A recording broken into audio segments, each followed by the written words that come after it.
좀 마무리를 지으려고 합니다. 너무 우리가 다윗의 실패만 지금까지 쭉 봤다고 해서 여러분들이 다윗을 우습게 생각하지 않았으면 좋겠어요. 어쨌거나 그는 하나님의 마음에 합한 사람이었고 지금도 이스라엘 백성들이 가장 존경하는 왕임에는 틀림이 없습니다. 그러나 우리가 여기까지 봐왔던 것은 그런 사람이라 할지라도 완벽하지 않다는 것을 우리가 지금까지 계속 본 것이고요. 그 완벽하지 않음 속에서 완벽하신 하나님을 붙잡는 것이 불완전한 우리가 해야 될 일이라는 것들을 우리가 그런 교훈들을 계속해서 살펴보았습니다. 한번 정리해보는 시간을 한번 가져볼까요? 여러분들이 혹시 기억을 하시는지 실패 속에서 배우는 첫 번째 진리가 뭐였는지 혹시 기억이 나시나요? 당연히 안 나시죠. 그죠? 안 나는 게 정상입니다. 한 달이 지났는데 날 수가 없죠. 제가 말하고 싶어서 물어본 거예요.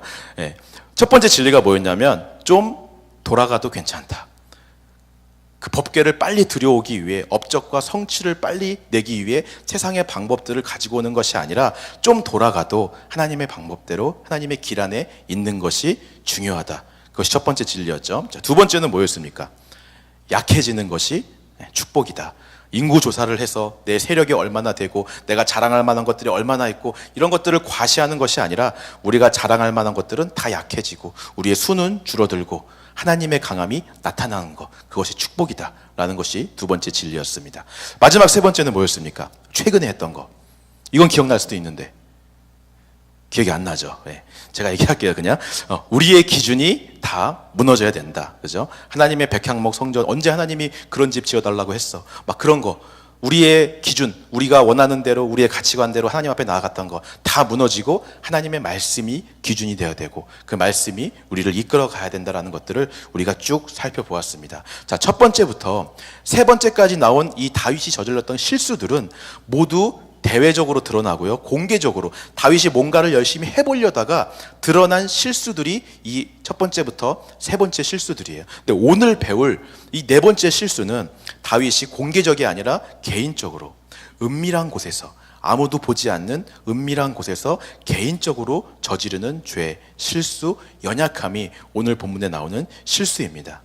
오늘 저와 여러분들 가운데도 이런 연약함들이 있을 것 같아요. 이런 실수들이 있을 것 같아요. 내가 혼자 있을 때, 은밀한 공간에 있을 때, 다른 사람이 알지 못하는 나의 어떤 연약함들, 그런 것들에 대해서 우리가 한번 좀 생각해 봤으면 좋겠고, 언제 우리가 그런 것들에 넘어지게 되는지, 어떻게 넘어지게 되는지, 또 거기서 배울 수 있는 교훈들은 무엇인지에 대해서 오늘 잠깐 나누기를 원합니다. 자, 1절 말씀을 다시 한번 읽어볼게요. 1절 같이 읽겠습니다. 시작. 그 해가 돌아와 왕들이 출전할 때가 되매 다윗이 요압과 그에게 있는 그의 부하들과 온 이스라엘 군대를 보내니 그들이 암몬 자손을 멸하고 랍바를 에워쌌고 다윗은 예루살렘에 그대로 있더라. 지금 암몬 족속과 이스라엘이 전쟁을 하고 있는 시기예요.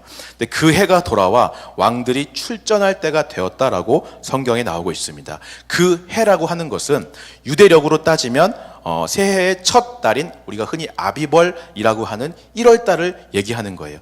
유대력으로 얘기하면 1월 달이지만 오늘 우리가 얘기하는 태양력으로 이야기한다면 한 3월에서 4월 정도를 가리키는 시기입니다. 이스라엘 지역에 있어서 3, 4월은 봄이에요. 굉장히 따뜻한 시기이고요. 날씨가 굉장히 좋은 시기가 바로 이 시기였습니다. 자, 사실 이스라엘 백성들과 암몬 족속은 끊임없이 싸워왔는데 이 해가 되기 바로 그 전해 겨울에도 한 번 암몬 족속과의 전쟁이 있었어요. 근데 겨울 기간은 비가 많이 내리는 기간이었어요. 이스라엘 지역에. 그래서 전쟁을 다 해서 이길 수 있는 그런 환경과 조건들이 다 마련돼 있었는데 날씨가 너무 안 좋아서 비가 너무 많이 오니까 이 암몬 족속을 완전히 다 승리하지는 못한 거예요. 완전히 그때 박살을 냈어야 되는데 날씨가 너무 안 좋으니까 비가 너무 많이 내리니까 싸우다 말고 좀 후퇴를 한 거죠. 완전히 전쟁에서는 승리하지 못했던 것입니다. 근데 오늘 1절에 보니까 겨울이 지나고 그 해가 다시 돌아온 거예요. 왕들이 출전할 때가 된 거예요. 완벽하게 전쟁에서 승리할 수 있는 그 시절이 돌아왔다라는 것을 지금 강조하고 있는 표현인 것입니다. 왕들이 출전할 때가 되었다라고 하는 이 표현도 같은 의미예요. 전쟁하기 아주 좋은 계절이다. 이제 가서 싸워서 이기기만 하면 된다. 이미 다 이겨놓은 싸움이니까 어차피 그 저번에 다 승리해 놓은 싸움이니까 가서 그냥 그 승리만 취하면 되는 아주 적절하고 완벽한 타이밍, 바로 그때 그 해가 지금 돌아왔다라고 강조하고 있는 것입니다. 그런데 그 시점에서, 가서 승리만 취하면 되는 그 시점에서 다윗이 오늘 어떻게 했다고요? 요압과 그의 부하들은 다 보내고 본인은 예루살렘 성에 그대로 남아 있었다라고 하는 것입니다. 이미 다 이긴 전쟁인데 굳이 왕인 내가 거기까지 갈 필요 있을까? 요압과 내 군대만 가도 충분하겠지. 그동안 나 피 터지게 열심히 싸워왔는데, 정말 그 작년에도 정말 힘들었는데, 그렇게 열심히 싸웠는데, 이제는 좀 이미 다 이긴 거니까, 조금만 하면 다 승리하는 거니까 좀 쉬어도 괜찮지 않을까? 나도 할 만큼 했는데, 이미 승리했는데 난 좀 쉬어야지. 이런 생각을 다윗이 했다라고 하는 거예요. 암몬 족속에 대해서 다시 한번 제가 한번 설명을 해드릴게요. 암몬 족속은 어떤 족속이냐면, 여러분 아브라함의 조카 롯을 기억하십니까? 이 롯의 딸들과 부적절한 관계를 통해서 태어난 족속이 모압과 암몬 족속이에요. 그러니까 그 시작부터가 죄에서 출발한 족속입니다. 시작부터가 음란함과 불륜 가운데서 출생한 족속들이 모압과 암몬 족속이에요. 그래서 끊임없이 이 모압과 암몬은 이스라엘을 괴롭히고 유혹하고 죄 가운데로 끌어당기는 역할들을 계속하는 걸로 성경에 나오고 있어요. 시시때때로 이스라엘을 침략하고 막 공격하고 넘어뜨리고 죄로 유혹하고 죄 가운데로 빠지게 하는 족속, 아주 원수 같은 족속이 모압과 암몬 족속이에요. 오늘 우리가 이 땅에 살아가는데 우리에게도 암몬과 같은 죄들이 있습니다. 끊임없이 나를 넘어뜨리고 나를 공격하고 나를 유혹하는, 특별히 그 부분에 넘어지게 하는 그 죄들이 우리한테 있다는 거예요. 이런 죄들과 싸울 때는 정말 끝장을 낼 때까지 싸우는 게 우리의 역할이에요. 오늘은 내가 좀 이긴 것 같다고, 오늘은 좀 죄에서 내가 승리한 것 같아, 좀 방심하고 내가 열심히 싸워왔으니까 오늘은 좀 쉬어도 되지 않을까 라고 할 만한 싸움이 죄와의 싸움이 아니라고 하는 거죠. 죄와의 싸움은 죽기까지, 피 흘리기까지, 완전히 박살낼 때까지, 완전히 승리할 때까지 끝까지 싸우는 게 죄와의 싸움인 것입니다. 더군다나 그 죄를 완벽하게 박살낼 그 시기라면, 전쟁에서 승리할 수 있는 절호의 타이밍이라면, 그 장소라면, 그 기회라면, 그 지역이라면, 그 시간이라면 놓치지 않고 그 기회를 잡아야죠. 내가 그동안 열심히 했으니까 당분간은 좀 쉬어도 괜찮겠지. 열심히 노력해서 이미 다 이겼으니까, 이미 이 죄와의 싸움 내가 승리했으니까 오늘은 좀 쉬어도 되겠지 라고 해서는 안 된다라고 하는 것입니다. 여러분 다니엘을 아마 잘 기억하실 거예요. 저번 주도 우리 목사님이 다니엘 설교하셨는데, 다니엘을 시기한 다른 신하들이 왕을 속여서 거짓 조서를 만듭니다. 왕 외에 다른 신에게 절을 한 사람들은 다 사자굴에 집어넣어야 된다라는 조서를 꾸며서 왕에게 사인하게 만들었어요. 자, 그 당시 다니엘의 나이가 70살이 넘은 할아버지 나이였습니다. 근데 성경에 뭐라고 나와 있냐면, 평상시에 그대로 해왔던 대로 창문을 열고 예루살렘을 향해 하루에 3번씩 기도했다라고 성경에 나오고 있어요. 70살이 넘었어요. 평상시 계속 해왔다고 하면 10대에 잡혀왔으니까 거의 한 60년을 가까이 매일같이 창문 열어놓고 하루에 3번씩 예루살렘을 향해 기도했던 거예요. 60년이 넘게 그렇게 기도했으면 하루 정도는 쉬어도 되지 않아요? 그렇게 열심히 기도해왔는데, 왕이 나 외에 다른 신에게 절을 하면 사자굴에 쳐넣을 거야 라고 하는 이 명령이 조금만 잠잠해질 때까지만이라도 쉴 수 있지 않겠어요? 60년을 해왔는데 매일같이 창문 열고 예루살렘 향해 하루에 3번씩 쉬지 않고 60년이나 해왔는데 그까짓 하루 못 쉬어요? 다니엘은 쉬지 않았다라고 하는 것입니다. 이 말은 다시 말하면 하나님을 만나는 자리를 떠나지 않았다라고 하는 거예요. 오늘 사실 제가 하고 싶은 결론이 바로 이 이야기입니다. 하나님을 만날 수 있는 자리를 떠나지 않는 것이 죄를 이길 수 있는 방법이라고 하는 거예요. 다윗을 보세요. 다윗이 하나님을 만나는 장소는 주로 전쟁터였습니다. 그가 쓴 시편들을 보시면 그가 사용한 단어들은 다 군사 용어예요. 하나님은 나의 요새시요, 하나님은 나의 방패시요, 나의 검, 흔들리지 않는 나의 망루, 망대, 파수꾼. 그가 시편 가운데 사용한 용어들은 다 군사 용어였어요. 다윗은 전쟁터에서 하나님을 만났고, 전쟁하는 가운데 그 광야에서 하나님과 함께하는 시간을 가장 많이 보낸 사람이 다윗이었다라고 하는 거예요. 거기가 하나님의 은혜의 자리였고 하나님과 함께하는 자리였다라고 하는 거예요. 그런데 그랬던 그가 오늘 열심히 했다고, 그동안 충분했다고 그 자리를 떠나서 쉼을 가지고 있는 것입니다. 그가 예루살렘에 오늘 머물렀다라고 하는 이 말은 단순히 장소를 떠나서 영적으로 하나님이 계신 자리를 떠나서 떨어져 나왔다라고 하는 것을 나타내고 있는 거예요.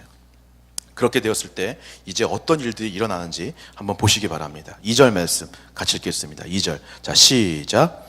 저녁 때에 다윗이 그의 침상에서 일어나 왕궁 옥상에서 거닐다가 그곳에서 보니 한 여인이 목욕을 하는데 심히 아름다워 보이는지라. 저녁 때에 다윗이 침상에서 일어났대요. 잠을 얼마나 잤는지, 낮잠을 잤는지, 하여튼 보통 우리가 일어나는 시간대는 아니에요. 해가 다 지는 저녁 늦게까지 잠을 자다가 일어난 거예요.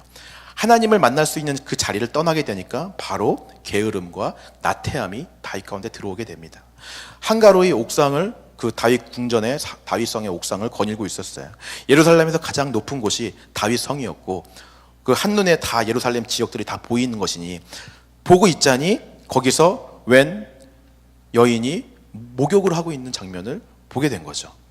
그리고 거기서 지극히 아주 주관적이고 다윗의 개인적인 표현이 나오고 있습니다. 뭐냐면 그 여인이 심히 아름다워 보이는지라 라는 표현을 쓰고 있어요.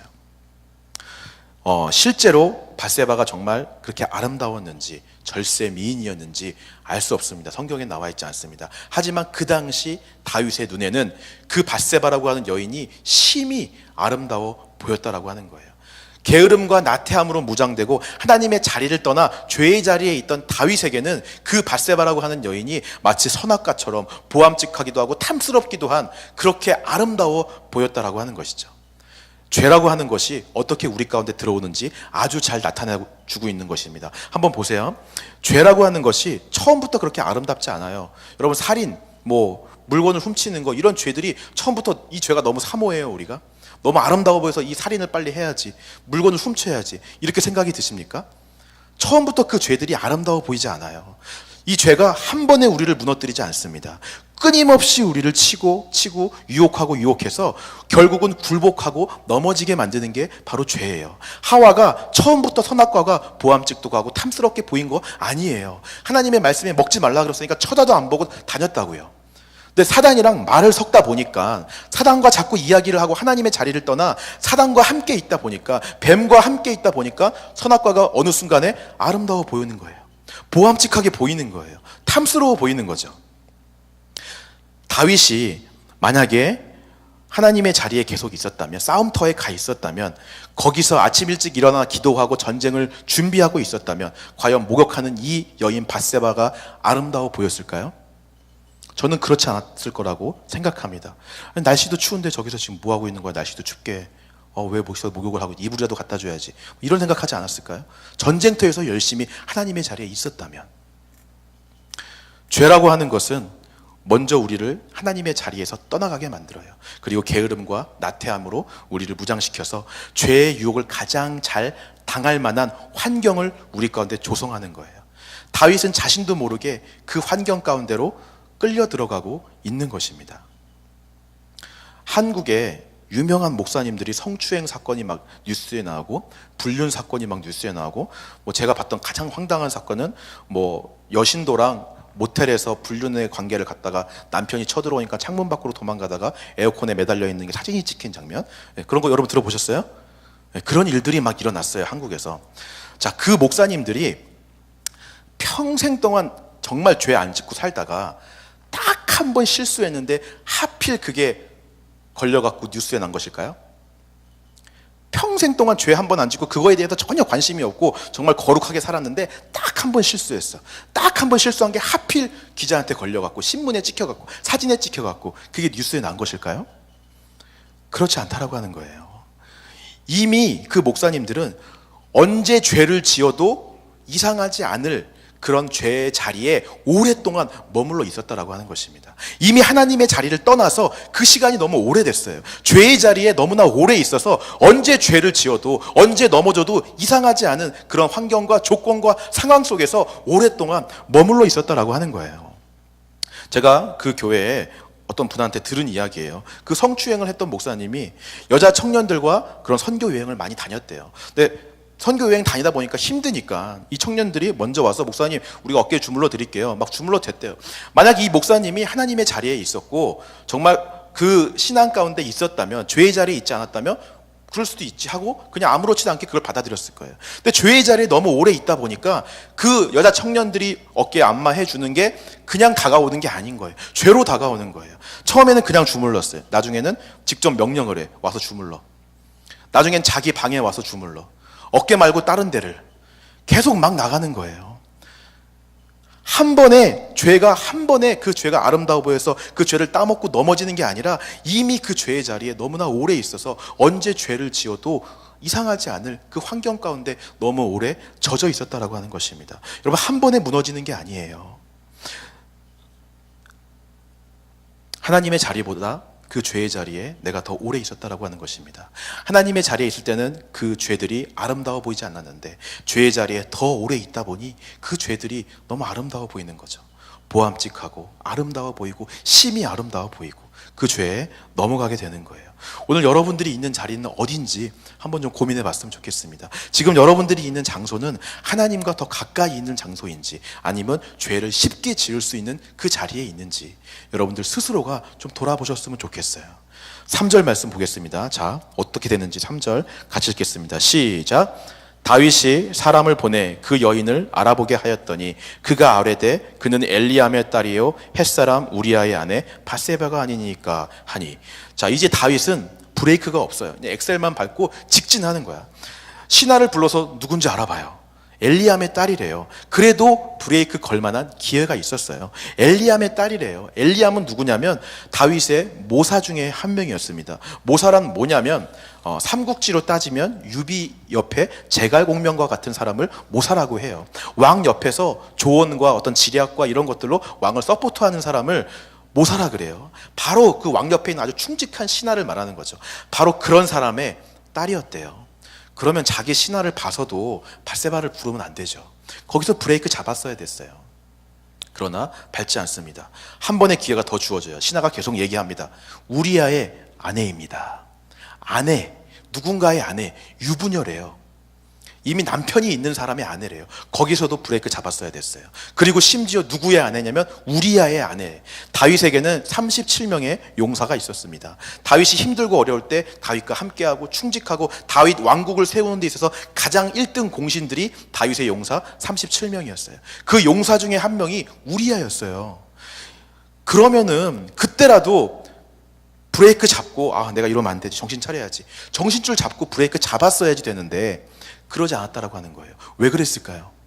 다윗은 왜 거기서도 계속 엑셀만 밟고 직진을 했을까요? 브레이크 걸 수 있는 기회들이 계속 있었는데 왜 그렇게 밟지 못하고 계속 앞으로 더 나간 것입니까? 이미 죄의 자리에 오래 있다 보니 브레이크를 걸 수 있는 그 힘보다 내가 죄를 지을 수 있는 힘과 권세와 능력이 더 크게 느껴졌기 때문에 그렇다라고 하는 거죠. 다윗은 이미 왕이거든요. 엘리암도 자신의 신하, 우리아도 자신의 신하예요. 왕으로서 물론 부하의 아내를 그렇게 하는 거 죄지만 왕이잖아요.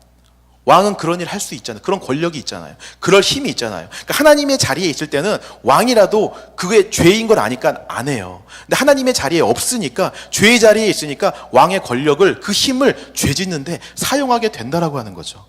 여러분 기억하시기 바랍니다. 죄라고 하는 것은 우리가 지을 수 없는 죄는 아예 우리를 잘 유혹하지 않습니다. 예를 들어 내가 돈에 대한 죄를 짓고 싶어요. 막 돈으로 막 사기치고 횡령하고 이런 죄를 짓고 싶은데 내가 돈이 없어. 그럼 그런 유혹은 나에게 오지 않아요. 내가 돈이 있을 때 그런 죄를 지을 만한 힘과 권세와 능력과 여건이 될 때 그 죄가 나를 유혹한다라고 하는 거예요.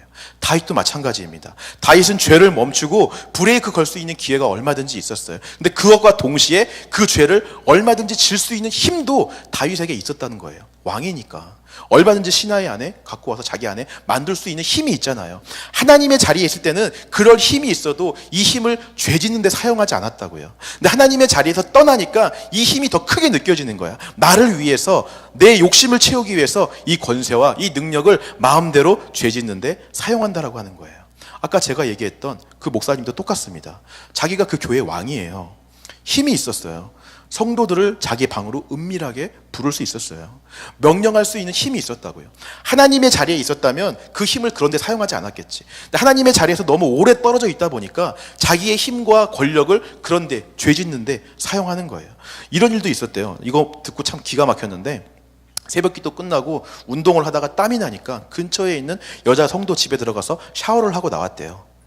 여러분, 이게 상상이 가십니까? 담임 목사님이? 근데 그분은 그럴 수 있다라고 생각하는 거예요. 내가 담임 목사인데, 내가 신도 집에 가서 샤워할 수 있지, 내가 왕인데. 죄의 자리에 오래 있다 보니 이게 해야 되는 건지 해야 되지 않는 것인지도 모르는 거예요. 내가 가진 힘과 권세를 그런데 이용하고 사용하고 있다라고 하는 것입니다. 오늘 여러분들은 여러분들의 위치에서, 여러분들의 자리에서 지을 수 있는 죄와 유혹들은 어떤 것인지 좀 고민해 봤으면 좋겠습니다. 내가 사장의 위치라면 그 사장이 지을 수 있는 죄의 유혹들이 있을 거예요. 직원들 월급 안 줄 수 있고, 뭐 팁 내가 다 먹을 수도 있고, 사장이기 때문에 오는 유혹들이 있어요. 내가 하나님의 자리에 있다면 그런 유혹에 넘어가지 않겠지만, 죄의 자리에 있기 때문에 그 힘과 권세를 내 멋대로 사용하고 있지는 않은가. 내가 학생이기 때문에, 내가 남편이기 때문에, 내가 아내의 자리에 있기 때문에 그 힘과 권세를 얼마든지 사용해서 죄를 지을 수 있는 유혹들이 우리에게 있다라고 하는 것입니다. 내가 청년이니까 청년의 때 얼마든지 내가 놀 수 있지, 얼마든지 내가 밖에 나가 나이트 가고 술 먹고 춤추고 할 수 있지. 청년인데 다 그렇게 하잖아. 하나님의 자리에 있으면 안 할 것들도 하나님의 자리에 없게 되면 그 청년의 권세를 마음대로 사용해서 죄 짓는 데 사용한다라고 하는 것입니다. 5절 말씀 읽겠습니다. 5절 같이 읽겠습니다. 시작.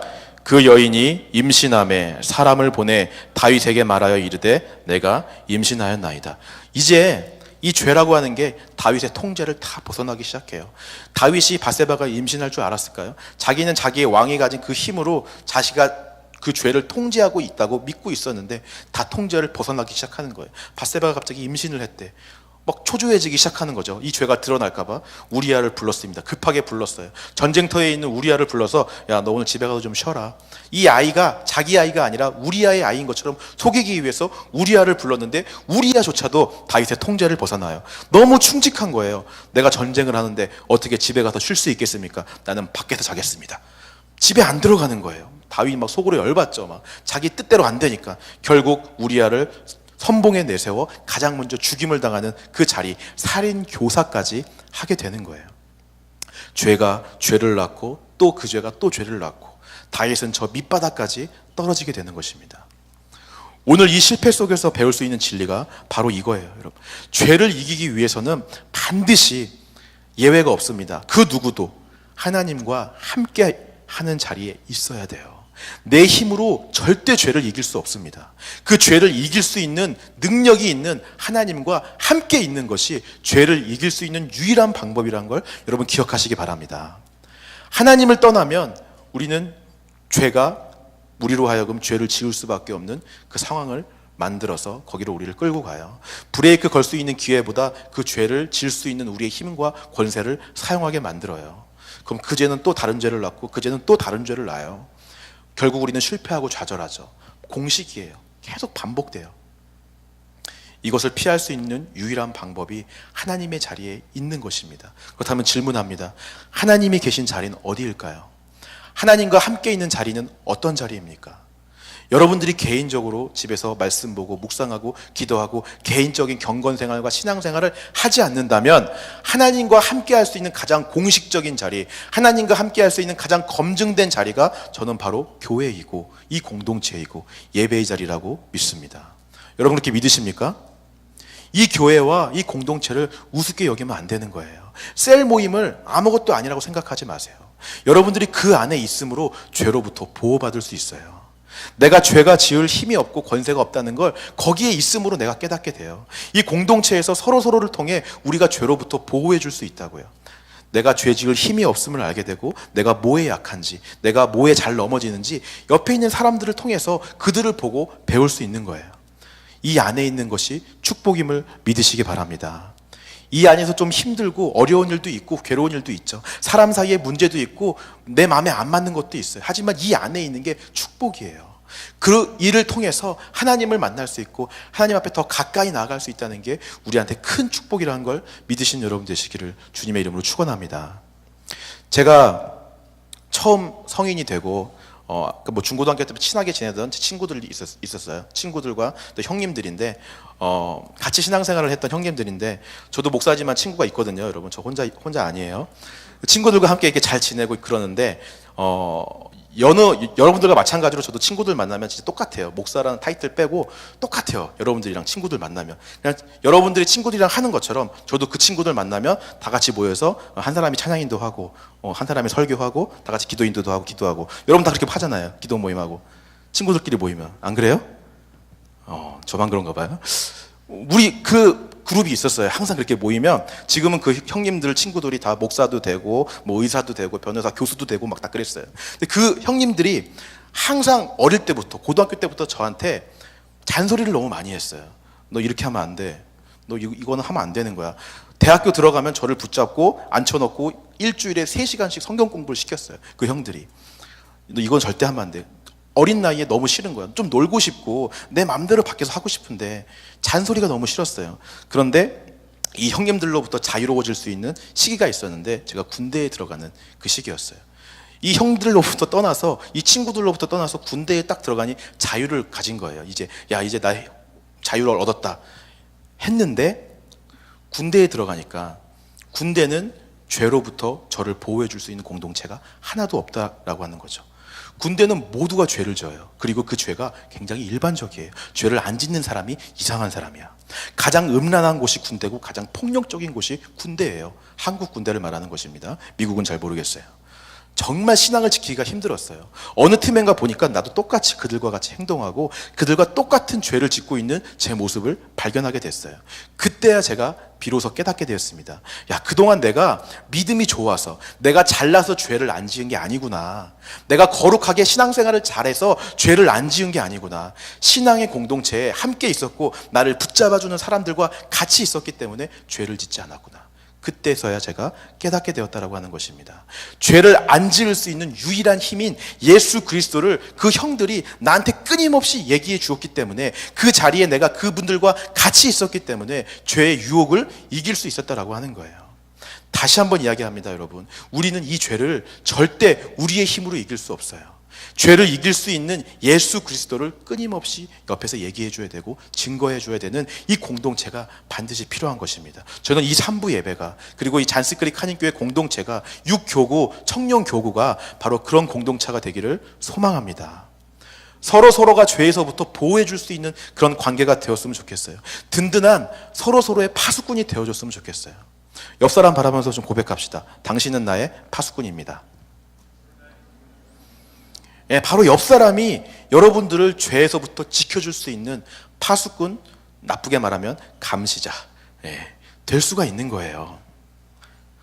죄를 이기는 유일한 방법인 예수 그리스도를 끊임없이 옆에 있는 사람들에게 증거해 줘야 돼.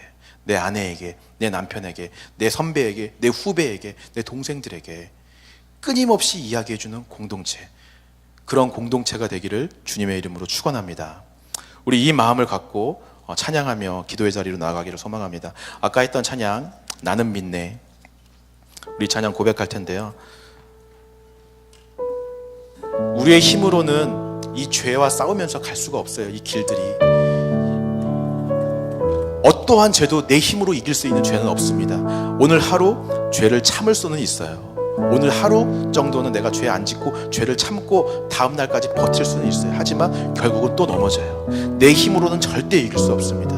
이 힘을 이길 수 있는 유일한 방법은 죄를 이길 수 있는 하나님의 자리, 하나님과 함께 있는 자리에 붙어 있는 거예요. 오늘 이 공동체가 그런 공동체가 되길 소망합니다. 그런 믿음을 갖고 우리가 이 찬양 고백하며 주님 앞에 나갔으면 좋겠습니다. 내게 허락하신 시련을 통해 나의 믿음 더욱 강하게 자라나고, 험한 산과 골짜기 지나는 동안 주께 더 가까이 나를 이끄시네. 내가 겪는 시험이 어렵고 힘겨워 내 주님보다 크지 않네. 내 주님보다 크지 않네. 아멘. 내 앞에 바다가 갈라지지 않으면 주가 나로 바다 위 걷게 한 나는 믿네. 나는 믿네. 주의 능력으로 내 삶 새롭게 되리. 나는 믿네. 주의 능력으로 담대히 나가리라. 주와 함께 싸워 승리하리라. 날마다 믿음으로 나 살아. 한번 더 고백합니다. 내게 허락하신 시련을 통해 내게 허락한 우리 묵상하는 마음으로 좀 찬양했으면 좋겠습니다. 잘 모르시는 분들은 눈을 감고 그냥 들으셔도 좋을 것 같아요. 이 가사가 내 고백이 되고 내 믿음의 고백이 되어지도록 찬양했으면 좋겠습니다. 지나는 동안 주께 더 가까이 나를 이끄시네. 내가 겪는 시험이 어렵고 힘겨워도 내 주님보다 크지 않네. 내 앞에 바다가 갈라지지 않으면 주가 나로 바다 위 걷게. 우리 믿음으로 고백합시다. 나는 믿네. 주의 능력으로 내 삶 새롭게 되리. 나는 믿네. 주의 능력으로 담대히 나가. 주와 함께 싸워. 주와 함께 싸워 승리하리라. 날마다 믿음. 한 번 더 큰 목소리로 고백합시다. 나는 믿네. 나는 믿네. 주의 능력으로 내 삶 새롭게 되리. 나는 믿네. 주의 능력으로 담대히 나가리라. 주와 함께 싸워 승리하리라. 날마다 믿음으로 나 살아가리. 우리 시간 함께 기도의 자리로 나갔으면 좋겠습니다.